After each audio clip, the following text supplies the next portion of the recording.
Welcome back प्यारे बच्चों।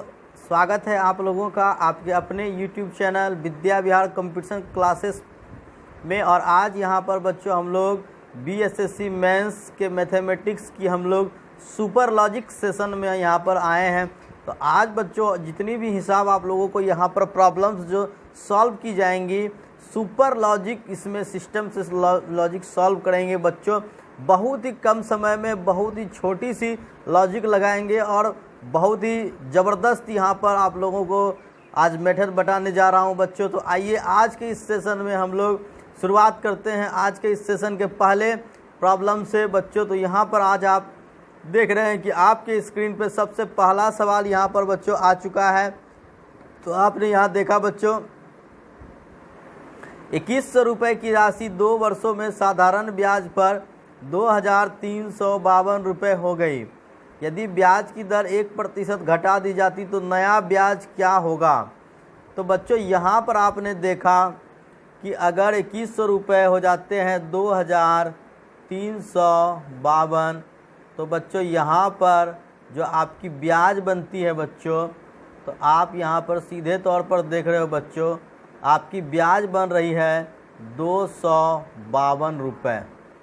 बच्चों बात की जा रही है कि यदि ब्याज दर 1% घटा दी जाती, तो बच्चों 1% अगर हम ब्याज दर घटा देंगे तो हमें सीधी बात है कि हमें 1% ब्याज नहीं मिलेगा। तो 2 वर्षों में हमें 2% ब्याज नहीं मिलेगी।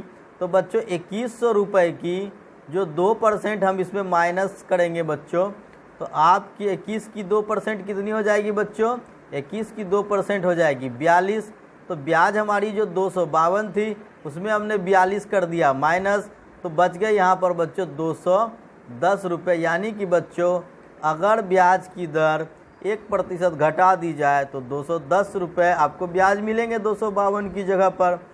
तो उम्मीद है बच्चों आप लोग इस सुपर लॉजिक को बहुत अच्छे तरीके से समझ पाए होंगे। तो यहाँ पर बच्चों आपने देखा कि 2 वर्ष में 1% के हिसाब से 2% ब्याज नहीं मिलेंगे, तो 2100 का 2% यानी 42, तो 42 रुपये कम 210 रुपये मिलेंगे। बढ़ते हैं बच्चों अगले सवाल की ओर। तो यहाँ पर आपने देखा a cube plus B cube बराबर 9 दी गई है और a प्लस बी की वैल्यू 3 है। तो आपको यहाँ पर बच्चों आपने फाइंड करनी है 1/a प्लस 1/b। तो बच्चों यहाँ पर आपको ये फाइंड करनी है। तो सबसे पहले अगर बच्चों हमें a और b की वैल्यू मालूम हो जाए तो बच्चों ये भी सुपर लॉजिक, बच्चों सुपर लॉजिक से हम लोग करेंगे। आज हमें सॉल्व नहीं करना है बच्चों, देखना है कि जब a प्लस बी की वैल्यू यहाँ पर बच्चों 3 हो रही है, a plus b equal to 3, तो बच्चों आप समझ सकते हो कि अगर हम समझ ले कि a की वैल्यू अगर हमने 2 मान ली और b की वैल्यू अगर 1 मान लेते बच्चों, तो यहाँ से आपकी a प्लस बी 3 हो सकती है। और अगर a cube plus B cube करेंगे तो a यानी 2 की क्यूब 8 और बच्चों 1 की क्यूब 1, तो 8 1 9, यानी कि दोनों जगह पर ये वैल्यू बिल्कुल सेट है। यानी बच्चों a की वैल्यू 2 और b की वैल्यू 1 अगर हम बच्चों यहाँ लगा दें तो यानी 1/a 1/2 प्लस 1/1, तो बच्चों यहाँ पर आपके हो गए 2 1 जा 2 प्लस 1 3/2। ये आपके हो गए ऑप्शन नंबर बी, बिल्कुल हो गए यहाँ बच्चों सही जवाब। तो बढ़ते हैं बच्चों अगले सवाल की तरफ। यहाँ पर एक त्रिभुज ABC, एक समकोण त्रिभुज है B पर समकोण। तो बच्चों यहाँ पर आपके लिए जो समकोण त्रिभुज की फिगर बनाएंगे, तो इस जगह पर बच्चों हमने दी B, और A और C हम कहीं भी दे सकते हैं क्योंकि बच्चों B पर समकोण है, इसलिए समकोण को हमने B रखा। तो बच्चों यहाँ पर A की वैल्यू 60 डिग्री है और ये बच्चों जो आपकी C है तो ये आपकी 30 डिग्री हो जाएगी, क्योंकि बच्चों त्रिभुज के तीनों कोनों मिलकर 180 डिग्री होती है। तो एक कोण तो यहाँ B 90 डिग्री है, तो बाकी दोनों मिलकर 90 डिग्री होगी। उसमें आपको A 60 डिग्री मालूम है। तो बच्चों यहाँ पर अब हम देखते हैं कि बच्चों अगर आपकी यहाँ पर AB 20 सेंटीमीटर दी गई है, तो बच्चों BC और CA का अनुपात यानी कि इस दोनों की आपको वैल्यू निकालनी है। तो बच्चों सीधी सी बात है, अगर आप बच्चों यहाँ पर मान लो कि अगर बच्चों ये यहाँ पर 60 डिग्री है और ये आपकी है बच्चों 30 डिग्री। तो जब भी बच्चों आपकी 30 डिग्री होती है, तो अगर बात करें बच्चों साइन 30 डिग्री की वैल्यू 1/2 होती है। साइन 30 डिग्री बच्चों 1/2, तो 1/2 बच्चों तो p/h, यानी कि आपको p अगर 1 होगी तो h आपको 2 हो जाएगी। तो बच्चों इस तरह से हो जाती है। और अगर बच्चों हम लोग बात करते हैं अगर इस पोर्शन की बच्चों, तो इस पोर्शन को हम लोग h² यानी कि 4 - p² यानी 1, तो बच्चों ये हो जाएगी √3। तो यहाँ पर बच्चों इसकी वैल्यू √3 हो जाएगी।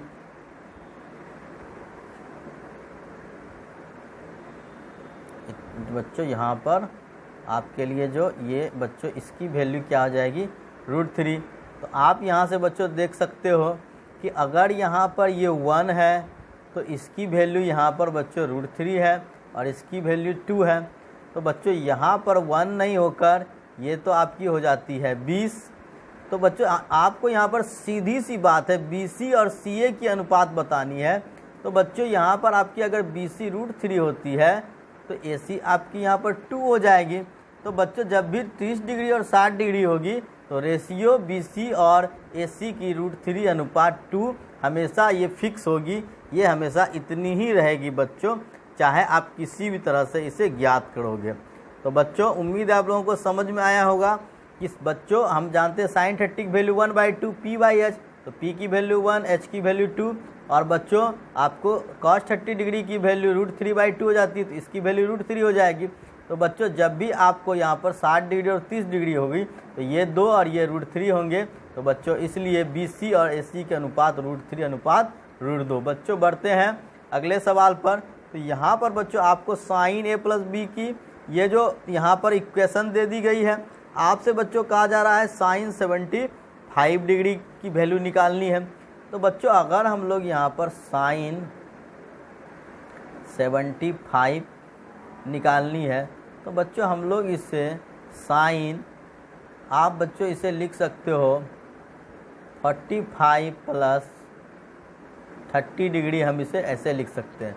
तो बच्चों यहाँ साइन A + B की इक्वेशन दे दी गई है, साइन A × cos B, यानी कि बच्चों यहाँ पर आपके लिए हो जाएंगे साइन 45 × cos 30,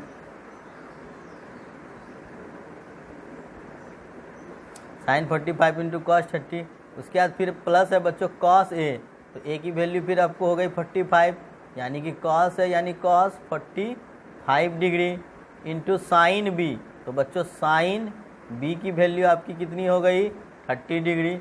अब बच्चों हम इसकी वैल्यू रख देते हैं, साइन 45 बराबर 1/√2, cos 30 डिग्री की वैल्यू कितनी हो जाती है बच्चों √3/2, प्लस cos 45 की वैल्यू 1/√2, साइन 30 की वैल्यू बच्चों 1/2।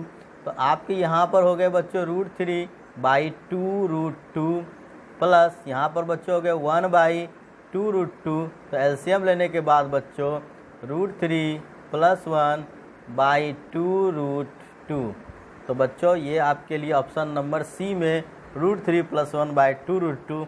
उम्मीद है बच्चों इसे आप लोग अच्छी तरीके से समझ पाए होंगे। तो कैसी लग रही बच्चों सुपर लॉजिक सेशन, हमें कमेंट्स में ज़रूर बताइए बच्चों। और इस सेशन को पूरा देखना है बच्चों, इस वीडियो को अंत तक देखें, बहुत ही एक से एक सुपर लॉजिक मैं लेकर आपको दिखाऊंगा बच्चों। तो अगली यहाँ पर जो आपके लिए प्रश्न है बच्चों, एक संख्या पहले 20% कम की जाती है। तो बच्चों सबसे पहले हम यहाँ पर जानते हैं कि 20% बराबर होती है 1/5, यानी कि बच्चों सीधी बात है, पहले हमने 20% कम कर दी तो उससे हमने 5 में 1 घटाकर 5 से हमने उसे 4 कर ली। फिर बच्चों इस कम हुई संख्या में 20% वृद्धि की जाती है, तो फिर बच्चों हमने उसे 5 से कर दी 6। तो बच्चों परिणामी संख्या मूल संख्या से 20 कम है। तो बच्चों सबसे पहले यहाँ देखते हैं कि यहाँ संख्या की स्थिति क्या है। तो पहले अगर संख्या यहाँ 25 थी तो 6 चौके अब हो गई 24।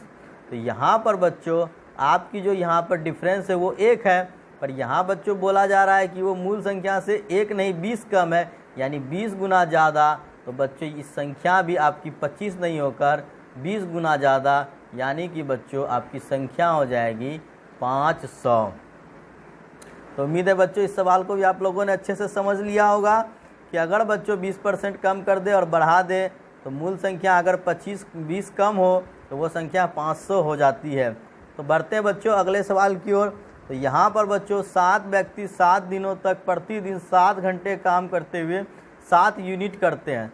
तो बच्चों हमने बताया आपको कि जब भी इस तरह की कोई सवाल हो तो बच्चों हमेशा हम बच्चों काम को एक ऊपर में रख लेते हैं, जहाँ पर कि बच्चों आपकी ये अगर 7 है तो 7 यूनिट काम हमेशा बच्चों ऊपर रखेंगे और नीचे जितने भी व्यक्ति दिन घंटे हो वो सभी नीचे आ जाएंगे।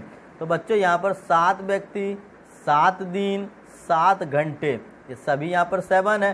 तो बच्चों यहाँ पर सभी की मल्टीप्लाई कर ली और सेकेंड इक्वेशन के लिए बराबर फिर आपको बच्चों काम की जो यूनिट है उससे हम ऊपर ले लेंगे। तो बच्चों यहाँ पर सवाल है कि कितनी यूनिट करेंगे, तो इसलिए बच्चों यहाँ पर आपको काम मालूम नहीं है, लेकिन यहाँ पर 7 के बदले अब 5 व्यक्ति 5 घंटे और 5 दिन ये दी गई है। तो बच्चों यहाँ पर हमने एक साथ तो कटा दी, अब कुछ नहीं कटने वाला है। तो आपके बच्चों 49x इक्वल टू बच्चों इधर हो गए आपके 125। तो x की वैल्यू बच्चों 125/49, तो ऑप्शन नंबर बी। तो यहाँ बच्चों 2 ही ऑप्शन थे, किसी कारण से कुछ तकनीकी खराबी की वजह से लगता है 2 ही ऑप्शन है बच्चों, लेकिन अच्छा हुआ कि चलो दूसरे ऑप्शन में ही हमारा यहाँ पर जवाब भी आ गया। 125 बच्चे 49 बच्चों बिल्कुल है सही जवाब। तो बढ़ते हैं अगले सवाल की ओर। एक स्कूल के मैदान की लंबाई का चौड़ाई से अनुपात है 5:2। तो बच्चों यहाँ पर जो मानकर चलो ये एक आयताकार मैदान है, इसकी लंबाई अगर 5 है तो चौड़ाई 2 है। यदि चौड़ाई 40 मीटर है तो लंबाई क्या होगी। तो बच्चों यहाँ पर जो लंबाई चौड़ाई का अनुपात दी गई है 5:2 और चौड़ाई बच्चों यहाँ पर है 40। तो बच्चों यहाँ पर चौड़ाई 2 है तो ये 2 नहीं होकर 40 है। तो कितने गुने ज़्यादा है बच्चों, ये आपसे 20 गुना ज़्यादा है। तो बच्चों इसलिए आपकी जो लंबाई होगी उसे भी हम 20 गुना ज़्यादा करेंगे, तो 20 पंचे 100 मीटर आपकी हो जाएगी लंबाई। तो ये बहुत ही आसान था बच्चों। तो बच्चों कैसा लग रहा है बच्चों, अगर आप लोगों को अच्छा लग रहा है तो कमेंट में ज़रूर हमें कमेंट करके बताइएगा कि बच्चों कैसा लग रहा है। तो बढ़ते हैं बच्चों अगले सवाल की ओर। किसी वस्तु की अंकित कीमत उसकी लागत कीमत से 10% अधिक है।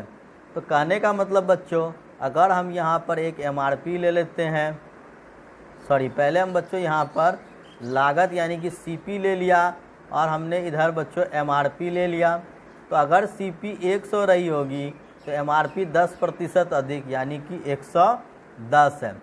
और उसके बाद बच्चों अंकित कीमत यानी MRP पर 10% की छूट दी जाती है।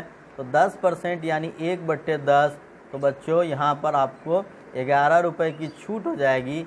तो बच्चों ये सामान कितने में मिलेंगे, 99 में मिलेंगे, पर हमने उसकी बच्चों खरीद दाम मुझे कितनी हुई है 100 रुपये। तो वहाँ पर बच्चों 99 रुपये जो लग रहे हैं मिल रहे हैं, तो आपको 1 रुपये की तो लॉस हो रही है, यानी 1% आपको क्या हो रही है बच्चों, हानि हो रही। इस प्रकार बिक्री से विक्रेता को क्या होता है 1% हानि होता है। तो बढ़ते हैं बच्चों अगले सवाल की ओर। यहाँ पर एक रेलगाड़ी हावड़ा से बंदेल तक 20 किलोमीटर प्रति घंटा की औसत गति से जाती है और 30 किलोमीटर प्रति घंटा की औसत गति से वापस आती है। तो गाड़ी की पूरी यात्रा की औसत गति। तो बच्चों आप जानते हो कि जो जाने की गति होती है उसे हम मानते हैं x और जो आने की गति होती है उसको हम मानते हैं y। तो यहाँ पर बच्चों जो औसत गति होती है बच्चों, जब हम लोग जाते आते हैं एक ही जगह पर जाकर वापस आएंगे तो औसत गति आपकी हो जाएगी 2xy/x + y।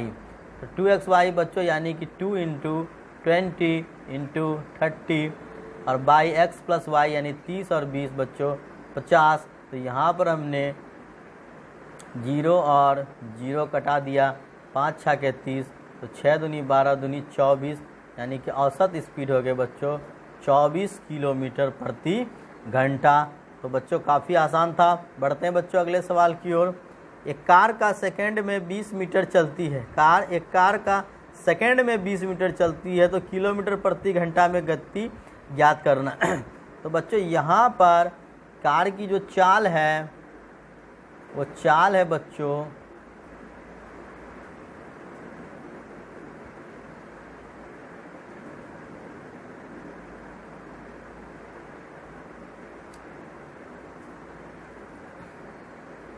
कार की चाल आपको बच्चों यहाँ पर है 20 मीटर चलती है सेकेंड में, यानी कि 20 मीटर प्रति सेकेंड, तो किलोमीटर प्रति घंटा में ज्ञात करना है। तो बच्चों हम यहाँ पर जानते हैं कि जो 5 मीटर प्रति सेकेंड वो कितने के बराबर होती है, 18 किलोमीटर प्रति घंटा के बराबर होती है। तो 20 मीटर प्रति सेकेंड की बात कही गई है, तो इसे 4 गुना करेंगे बच्चों, तो इसे भी 4 करेंगे तो 72 हो जाएंगे बच्चों, यानी ऑप्शन नंबर ए बिल्कुल सही जवाब। यानी कि 20 मीटर प्रति सेकेंड 72 किलोमीटर प्रति घंटा के बराबर हो जाएगी। तो बढ़ते हैं बच्चों अब आज के अगले सवाल की ओर। तो यहाँ पर बच्चों एक सवाल जो रूट के रूप में दी गई है और उसे आप लोगों को घातांक रूप क्या है उसे घातांक रूप में बच्चों बनानी है। तो यहाँ पर बच्चों आप देख रहे हो, तो आपके लिए यहाँ पर दी गई है रूट अंदर √2 इंटू √3। तो जब भी बच्चों आपके लिए कोई भी चीज़ अगर रूट इस तरह से लिखी जाती है और यहाँ पर बच्चों इसके अंदर में इस जगह पर अगर कोई भी चीज़ ना हो तो बच्चों वहाँ पर 2 होती है छुपी। तो बच्चों अगर हम इसे जब रूट से हटाकर पावर के रूप में लिखेंगे तो हम इसे 2⁻1/2 इस प्रकार से बच्चों हम इसे लिखते हैं। तो बच्चों यहाँ पर हम अगर इसे बच्चों हम लोग लिखना चाहें तो हम लोग इसे लिख सकते हैं रूट अंदर 2⁻1/2 इंटू 3⁻1/2। तो बच्चों ये फाइनली आपके हो जाएंगे। जब भी बच्चों पावर सेम हो तो आप बेस को मल्टीप्लाई कर सकते हो, तो 6⁻1/2 हो जाएंगे। फिर से बच्चों जब आपके इस रूट को हटाएंगे तो 6 पर पावर 1/2, फिर से बच्चों इंटू 1/2। तो बच्चों यहाँ पर आपके 6⁻1/4 हो गए। तो ऑप्शन नंबर बच्चों सी है बिल्कुल ही सही जवाब, 6⁻1/4। तो बढ़ते बच्चों अगले सवाल की ओर। तो यहाँ पर बच्चों आपके लिए अगला सवाल है, एक अर्धगोलाकार कटोरे की त्रिज्या 3.5 सेमी है। तो अर्धगोला कटोरा है बच्चों, इस तरह से हम लोग ले लेते हैं ये अर्धगोला कटोरा। इसकी जो बच्चों आर है वो है 3.5 सेमी, और बच्चों इसे भीतर और बाहर से रंगा जाना है। तो बच्चों ये यानी इस पोर्शन को भी रंगना है और ये कटोरी खाली है तो इसे अंदर से भी रंगना है। तो बच्चों यहाँ पर हम जानते हैं कि इस सतह को हम लोग वक्र पृष्ठ बोलते हैं। तो अगर हम बच्चों बाहर में भी जो रंगेंगे उतनी ही सतह और अंदर में भी उतनी ही सतह रंगनी होगी। तो यहाँ पर बच्चों अगर हम कटोरे का वक्र पृष्ठ क्षेत्रफल हम जानते हैं बच्चों होता है 2πr², लेकिन बच्चों बाहर प्लस भीतर की बात है तो बच्चों यहाँ पर 2 से मल्टीप्लाई हो जाएंगे, 2 × 2πr² इक्वल टू बच्चों आपके हो जाएंगे 4πr² हो जाएंगे बच्चों। तो अब बच्चों यहाँ पर आप लोगों को ये यहाँ पर बच्चों 4πr² यहाँ पर निकाल देनी है। तो बच्चों यहाँ पर जब हम 4πr² निकालेंगे तो 4 × 22/7 इंटू आपकी बच्चों r² यानी कि 3.5 × 3.5 हो जाएंगे। तो यहाँ से बच्चों अगर हम यहाँ इस पॉइंट को हमने हटा दिया तो यहाँ से बच्चों 7 बचे आपके हो गए 35, 5 दूनी हो गए आपके 10, फिर आपके बच्चों 5 7 35, 5 दूनी 10, 2 दूनी यहाँ पर आपके 4 ख़त्म हो गए। तो 22 × 7 बच्चों आपके हो गए 154। तो बच्चों 154 तो 5 रुपये प्रति प्रति 10 वर्ग सेंटीमीटर, यानी बच्चों 10 वर्ग सेंटीमीटर की दर पर इसकी यहाँ पर बच्चों जो रंगाई करनी है। तो बच्चों यहाँ पर 5 रुपये प्रति 10 वर्ग सेंटीमीटर की दर से करनी है। तो बच्चों 10 वर्ग सेंटीमीटर की यहाँ पर जो है वो आपकी 5 रुपये कीमत होती है। तो 154 की कीमत क्या हो जाएगी? तो बच्चों यहाँ पर हम लोग 154/10 × 5 कर देंगे। तो यहाँ जो बच्चों टोटली आपकी जो एरिया निकली वो 154 है। तो यहाँ पर बच्चों हम लोग 10 वर्ग सेंटीमीटर की कीमत 5 रुपये है। तो बच्चों यहाँ पर आपकी जो 1 वर्ग सेंटीमीटर की है वो 50 पैसे हो गई। तो यहाँ पर टोटली बच्चों 154 की जो निकालेंगे तो 154 इंटू 1/2 यानी कि आपके हो गए 77। तो बच्चों ऑप्शन आपके डी 77 रुपये आपके हो जाएंगे, बिल्कुल सही जवाब। तो बढ़ते हैं बच्चों अगले सवाल की ओर। तो यहाँ पर बच्चों आप देख रहे हो कि एक छड़ की लंबाई उसकी छाया का अनुपात, लंबाई और उसकी छाया। तो बच्चों ये मानकर चलो आपकी छड़ है और ये उसकी छाया हो गई। तो बच्चों जो छड़ की लंबाई और छाया, अगर छड़ 1 है तो छाया यहाँ पर बच्चों √3 है, तो इसे हमने एक समकोण त्रिभुज बना दिया। तो जब भी बच्चों इस तरह से होगी 1/√3 तो यहाँ बच्चों आपकी हो जाएगी 30 डिग्री, यानी कि बच्चों tan 30 डिग्री बराबर आपके होते हैं P/B बराबर 1/√3। तो P बच्चों 1 हो गए, B √3 हो गए, तो यानी कि इस जगह पर जो एंगल होगा वो 30 डिग्री होगा। तो सूर्य का उन्नयन कोण इस समय कितने डिग्री हो जाएगी बच्चों? 30 डिग्री हो जाएगी। तो बढ़ते हैं बच्चों अगले सवाल की ओर। यहाँ पर बच्चों अगला सवाल आपके लिए है, आधार त्रिज्या 7 सेमी और ऊंचाई 20 सेमी वाले लंबवृत्तीय बेलन का कुल सतह क्षेत्रफल कितना होगा? तो यहाँ बच्चों आपके लिए R बराबर दी गई है 7 सेमी और बच्चों H बराबर दी गई है 20 सेमी। तो बच्चों बेलन का यहाँ पर निकालना है, बेलन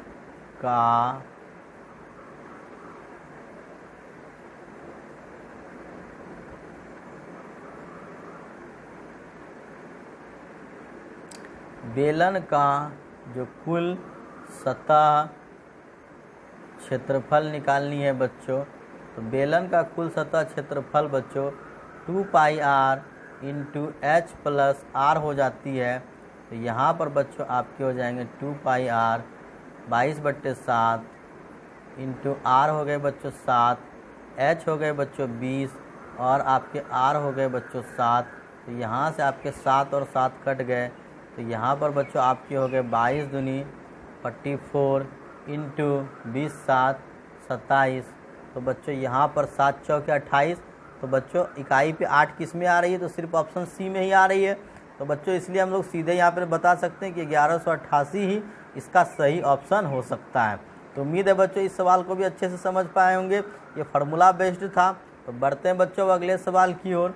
तो यहाँ पर बच्चों एक स्कूल ने 10 शिक्षकों में से एक शिक्षक सेवानिवृत्त हो जाते हैं और उसके स्थान पर एक नया 25 वर्षीय शिक्षक सेवा ग्रहण कर लेता है। तो बच्चों 25 वर्षीय शिक्षक सेवा ग्रहण कर लेता है, परिणाम स्वरूप शिक्षकों की औसत आयु 3 वर्ष कम हो जाती है। तो बच्चों यहाँ पर शिक्षकों की आयु में कितनी कमी होती है? 3 वर्ष की कमी हो जाती है। तो यहाँ पर टोटल कमी कितनी हो गई बच्चों? तो 10 यहाँ पर जो 10 शिक्षक में, तो 10 शिक्षक में 10 दिया, जो बच्चों है वो 30 वर्ष की टोटली कमी आई। तो बच्चों यहाँ इसके मतलब अभी जो टीचर हैं वो 25 साल के हैं, तो 30 साल घट गए बच्चों, यानी इसके पहले वाले जो टीचर थे वो 30 और 25 कितने वर्ष के थे? 55 वर्ष के थे। तो बच्चों सेवानिवृत्त शिक्षक की आयु कितनी थी? 55 वर्ष थी। तो बढ़ते हैं बच्चों अगले सवाल पर। यदि 1 रुपये में 4 की दर से केले खरीदे जाएँ तो 1 रुपये में कितने केले बेचे जाए कि 33.1/3% लाभ हो? तो बच्चों 33.1/3% आपके होते हैं 1/3। तो अगर बच्चों आपने कोई चीज़ 3 रुपये की खरीदी है तो आपको उसे 4 रुपये में बेचनी होगी, तभी आप बच्चों यहाँ पर आप 33.1/3% लाभ कमा सकते हो। तो बच्चों अगर यहाँ पर आपको 3 रुपये की खरीदी वस्तु 4 रुपये में बेच रहे हो, तो जो बच्चों कीमत की अनुपात जो होती है, जो बच्चों कीमत की अनुपात होती है, तो वस्तु की अनुपात उसके जस्ट विपरीत हो जाती है, यानी कि 4:3। जहां आपने 4 केले खरीदे थे तो अब आपको 3 केले बेचने होंगे। यानी कि बच्चों अगर 3 रुपये की चीज़ से हमें 4 रुपये कमानी है तो 4 वस्तु की जगह पर 3 वस्तु बेचनी होगी। बच्चों इस लॉजिक को हमेशा आपने याद रखना है कि जो कीमत की अनुपात होगी उसके जस्ट अपोजिट वस्तु की अनुपात होती है। तो उम्मीद है बच्चों इस लॉजिक पे आप और भी बहुत सारे सवाल को बना पाएंगे। तो बढ़ते हैं बच्चों अगले सवाल की ओर। तो त्रिभुज ABC की बात हो रही है बच्चों। तो सबसे पहले हम यहाँ पर त्रिभुज ABC बना देते हैं बच्चों। तो त्रिभुज ABC में कोण B और C के जो बाहरी द्विभाजक हैं, तो बच्चों यहाँ पर ये मानकर चलो बच्चों ABC। तो बच्चों ये आपके B और C के जो बाहरी कोण है। अब बच्चों इसके बाहरी द्विभाजक O पर मिलते हैं। तो बच्चों अगर इधर बढ़ाएंगे तो नहीं मिलेगी। इसके जो बाहरी द्विभाजक है वो इस तरफ से बच्चों इस तरह से आकर आपके यहाँ पर बच्चों O पर मिल जाते हैं। तो यहाँ पर बच्चों कोण A है 70 डिग्री दी गई है आपको। तो बच्चों कोण BOC यानी कि BOC जो बच्चों ये एंगल है, ये एंगल आपकी क्या होगी, इसे निकालनी है। तो बच्चों यहाँ पर आप लोगों को मैं बता देता हूँ कि जब भी बच्चों अगर BC की अगर आंतरिक समद्विभाजक इस प्रकार से होती, तो बच्चों जो आपके 90 प्लस जो आपके कोण A हैं, कोण A/2 हो जाते। और जब बच्चों ये अगर बाहर में जब भी समद्विभाजक काटेंगे तो 90 माइनस कोण A/2 हो जाएंगे। तो बच्चों यहाँ पर आपके लिए हो जाएंगे 90 माइनस 70/2, 70/2। तो बच्चों ये कट के हो जाएंगे यानी 35। तो 90 में अगर बच्चों हमने 35 माइनस कर दी तो यानी कि 55 डिग्री ये हो जाएगी बच्चों BOC की माप। तो उम्मीद है बच्चों इस लॉजिक को भी आप लोग समझ गए होंगे कि अगर बच्चों ये अंदर में कटी होती O पर तो यहाँ पर BOC की वैल्यू 70 प्लस यानी 90 प्लस 35 हो जाती, यानी कि आपकी 125 डिग्री हो जाते। पर बच्चों यहाँ पर आपकी बाहर में कट रही है तो 90 माइनस A/2 यानी कि बच्चों 55 ही डिग्री होंगे। तो बढ़ते हैं बच्चों आज के अगले सवाल पर। कोई वस्तु 25% के लाभ पर बेची जाती है। तो बच्चों 25% आपके कितने होते हैं, 1/4 होते हैं। यानी कि बच्चों अगर हमने उसे 4 रुपये में ख़रीदा तो हमने उसे बच्चों 5 रुपये में बेचा, तो ये हो गया आपकी 25% लाभ। यदि बिक्री मूल्य को दोगुना कर दिया जाए, यानी कि बच्चों अगर बिक्री मूल्य हो गए 10 रुपये, इसे हमने कर दिया 2 गुना, तो लाभ कितना होगा। तो बच्चों अब जो लाभ हो रही है आपको, आपने तो उसे 4 रुपये की खरीदी थी तो लाभ यहाँ पर आपको 6 रुपये हो गए। तो अब जो लाभ हो जाएगी तो बच्चों यहाँ पर आपको 6/4 गुना 100। तो 4 से बच्चों ये 25 बार में कट गई तो 25 छाके यानी कि 150% हो जाएंगे बच्चों आपके यहाँ पर लाभ। तो उम्मीद है बच्चों इसे आप लोगों ने समझा होगा कि 25% लाभ पर यानी कि जो 4 रुपये की वस्तु है हमने उसे 5 रुपये में बेचा। यदि बिक्री मूल्य को दुगना कर दिया जाए यानी 5 को हमने 10 कर दिया तो बच्चों लाभ तो 6 रुपये आ गए। तो 6 बट्टे क्रय मूल्य तो 4 रुपये है, तो 6/4 गुना 100 आपकी हो गई 150%। बढ़ते हैं बच्चों अगले सवाल पर। तो एक विक्रेता ने लागत मूल्य पर दूध बेचकर 25% का लाभ कमाने के लिए दूध में पानी मिला दिया, तो पानी और अनुपात कितना होगा। तो सीधी बात है बच्चों, अगर हम 25% लाभ कमाना चाह रहे हैं और दूध को हम दाम पर ही बेचेंगे तो ये 25% जो कीमत है वो 25% किसकी कीमत आएगी हमें, ये लाभ बच्चों पानी की ही कीमत होगी। तो बच्चों अगर मेरे पास 100 लीटर है तो हमने उसमें 25 मिला दिया तो 25 चौके 100, 25 से कम 25 यानी कि दूध पानी 4:1 यानी कि पानी और दूध 1:4 यानी कि 1 लीटर 4 लीटर दूध पर हमें 1 लीटर पानी मिलानी होगी। तो बच्चों हमें 25% यहाँ पर हो जाएंगे लाभ। तो बच्चों आज के इस सेशन में ये बेहद ही सुपर लॉजिक सेशन था बच्चों। सारे हिसाब को मैंने ऐसे लॉजिक पर बताया कि चुटकियों में आप इसे हल कर सकते हो। तो कैसी लगी बच्चों आपको आज की ये क्लास, हमें कमेंट बॉक्स में ज़रूर बताइएगा। और अच्छी लगी हो तो हमारे इस चैनल को लाइक करें और बच्चों अधिक से अधिक सब्सक्राइब करने के लिए प्रेरित करें। तो बच्चों और भी आपके लिए आज से लगातार यहाँ पर आप लोगों को क्लास मिलती रहेंगी। तो बच्चों यहाँ पर लगातार इस चैनल से जुड़े रहें, आने वाले समय में आपको बहुत ही ज़्यादा फायदा होने वाला है। तो बच्चों इसी के साथ आज की क्लास को यहाँ पर समाप्त करते हुए बच्चों हम लोग अगले क्लास में फिर मिलेंगे। तब तक के लिए